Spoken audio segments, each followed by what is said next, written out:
50 জন বাংলাদেশের সম্মানিত ব্যক্তিত্ব নাগরিকদেরকে টার্গেট করা হয়েছে। পীর সাহেব চরমনাই তার মধ্যে আছেন, শায়েখে চরমনাই তার মধ্যে আছেন। আজকে আমাদের আমির, আমাদের কলিজার টুকরা হযরত পীর সাহেব চরমনাইকে আমরা এখান থেকে আশ্বস্ত করতে চাই, কোন রক্তচক্ষুকে ভয় পাবেন না।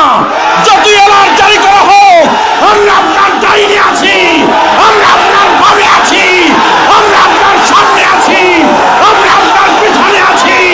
আপনার দিকে বুলেট দিয়ে আসার আগে আমরা শাহাদাত বরণ করব। আমাদের বুকে আগে গুলি লাগবে, তারপরে আপনার দিকে যাবে।